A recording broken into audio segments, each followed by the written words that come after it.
How to be yourself, no matter what. Hi, I'm Anne-Margaret with this week's Sacred Sunday message to raise the vibration of your body, mind, and spirit. So one of the most loving things you can do for yourself, and one of the greatest gifts you can give to the world, is to just be you. Now, this sounds easy, right? I know all of you watching know that we never tackle together easy topics. We always go in for the challenging ones because they're the most rewarding. And today we're going to flex our muscles of bravery and shed the inauthenticity or the burden of a pretense so that we can really emerge more authentically. Thanks for your patience also as I'm doing this live from the middle of rural Kentucky today. So it's making the internet a little bit more challenging to work with. So thanks for joining me. Many of you know that Anthony and I this week went public and came out about the channeling that we're doing. And this was a very pivotal and scary week to be more authentic. So I thought this would be a good topic because we're going through it right now and face to face with that challenge. And thought, I always teach what I most need to learn. I think that that's something that makes me an authentic teacher and also just connects me with the struggles that we all deal with, the struggles that we all face in life. I know that my struggles are not your struggles, and yet we have a very common human experience that we're all going through. So also, you guys also know I'm a bit of a nerd when it comes to studying ancient spiritual text, and I love the Greek classics, the mythology, Roman mythology, Shakespeare, Chekhov, and it's really one of the things that's influenced my life and my spiritual development just as much as almost anything else. And I love it because in studying Greek mythology or Roman mythology, studying Shakespeare, studying these great playwrights, these at that time, the arts, very much unlike today, was highly regarded and respected as a teaching tool, as an opportunity to come together and to witness the challenges and the layers of lessons that the characters were experiencing so that the audience members would reap the wisdom of watching these characters struggle, whether it be in a romantic scenario, in historical challenges, and really allowing history to be played out on the stage so that we could remember it, or the tragedies in life, how we get stuck in the tragedies of life, and what's better than anything else is the comedy around it. That we can laugh at ourselves, that we can laugh at the overly significant weight that we put on things, and ultimately the beautiful freedom when a character is able to realize their authenticity, their truth, and stand for that. Then they become the hero in the story, and we root for them. So how can we be the hero in our own story?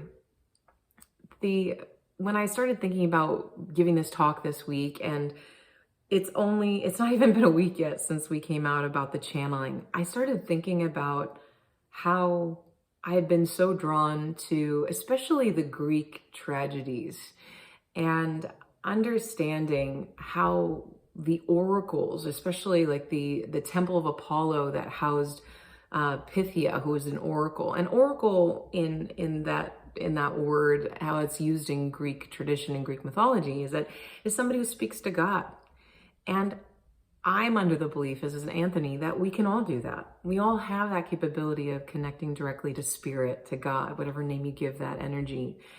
And these oracles in Grecian times, they were the ones who would give profound wisdom to people who were struggling, whether it be kings or queens or the lay people or the chorus of the play. And in the temple of Apollo, there were also what are called maxims. So these were three teachings the first three teachings that were inscribed at the Temple of Apollo is what I wanted to talk about today and reference because they're so applicable. And it's so funny how the same themes of human wisdom are just true, regardless of time, regardless of what we're facing and the specifics of circumstance in our lives, or collectively as a country or as a human race. They're the same struggles. And so these three teachings that were actually carved into the Temple of Apollo were this. Know thyself. We've heard that in many different realms, right? Know thyself is huge. And then the second maxim is nothing to excess. We hear, right? Nothing in excess. So nothing, right, in excess. I mean, obviously that's really straightforward. That's what all of the great teachings of those oracles and the great spiritual texts too. They're very simple. Okay, so know thyself, nothing in excess. And then the last one is surety brings ruin.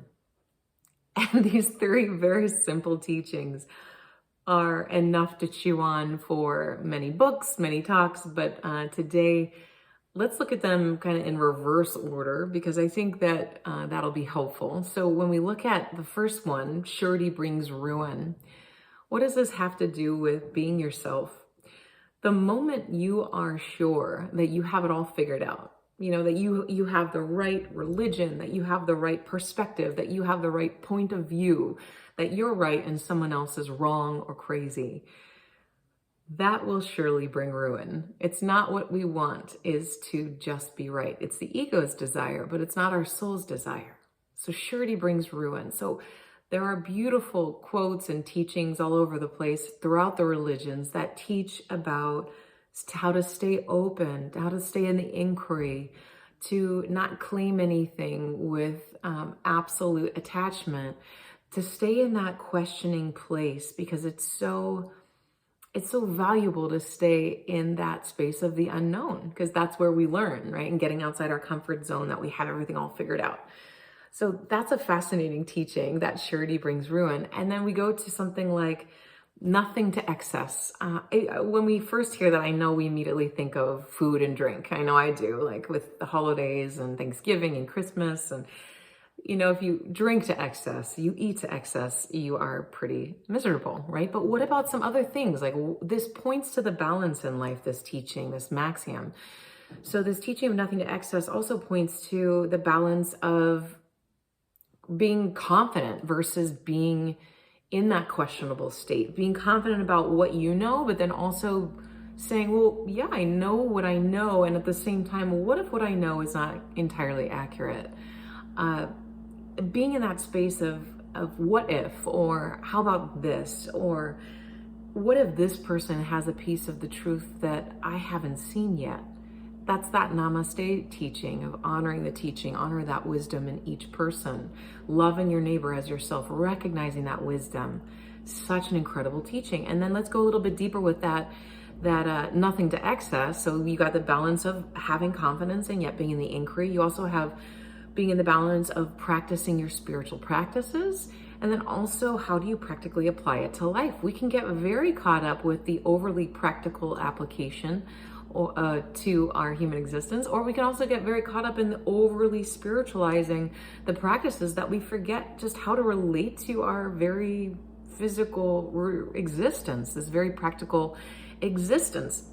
And I know we talk a lot of teachers out there talking about balance of masculine and feminine. How do we focus on what we want to create in this world, and then how do we focus on what we want to attract? So there is the doer and the receiver, the masculine and the feminine, the visionary, and then the one who implements that vision on this earthly plane. So that nothing to excess can just invite in a question to ask ourselves, is this in a balanced state, or is this out of balance? And that last teaching, which I'm teaching the first maxim that I'm teaching last, is know thyself. That teaching is everywhere. It's throughout mythology. It's throughout all of our Greek classics. It's throughout all our modern and our ancient philosophers, asking this question of, what does it take to know thyself? And in order to know ourselves, what do we have to do? What do we have to do? We have to let go of our distractions, to spend time in quiet solitude, to really be with ourselves. We have to let go of other people's projections onto us, what we should or shouldn't be. I know this week we have faced a gamut, a span of, when we're being ourselves, or we come out of the closet about something that we really haven't been fully transparent about. It takes some time for those in our lives to adjust to that. And we might be met with all kinds of responses. We might be met with complete acceptance and support. We might be met with confusion because it's something that they don't know us as. They don't know us, how to connect with us in that way.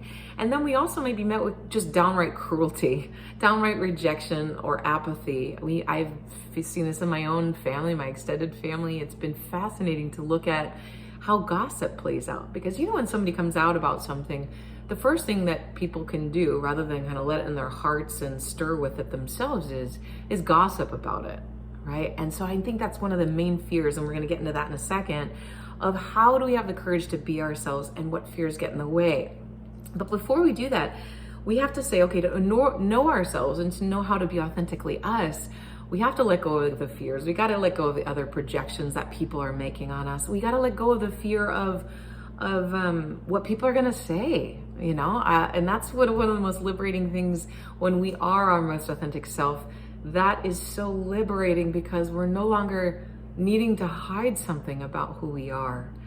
And so that is so crucial. Having the courage to sit and commune directly with Spirit, directly with God, and say, is this who I am? Is this not who I am? How can I let go of the burden of those projections or the burden of pretense?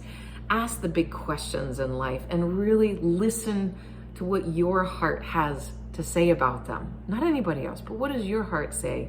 What is God or Spirit saying to you directly? That is one of the most challenging things. But, each of us is a gift to the world. Each of us has that unique purpose. Every single one of us. And if we don't ask those big questions and do those big, deep dives, then we rob ourselves of that freedom and the realization of our authentic self. And we also rob the world of that too. So let's look at what gets in the way of really feeling empowered when we're authentic. So authentic empowerment, let's look at what gets in the way of that. We assume others' identity. We don't ask those questions, but we just want to fit in with our tribe, with our family, with what people deem as an acceptable thing. I mean, in ancient times, oracles were regarded as great teachers, great gifts.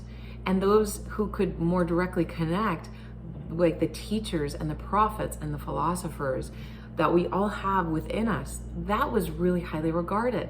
And yet now we're moving from this age of really holding the hierarchy up to that time of direct connection and freedom as we move from one age to another. So how can we find that within ourselves rather than looking to me or someone else as the intercessor in your life,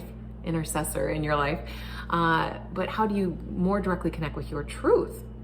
So assuming others' identity, assuming others' authority, rather than, and the desire there just comes from acceptance. One of the most painful things we can go through is rejection, especially from family, especially from our tribe.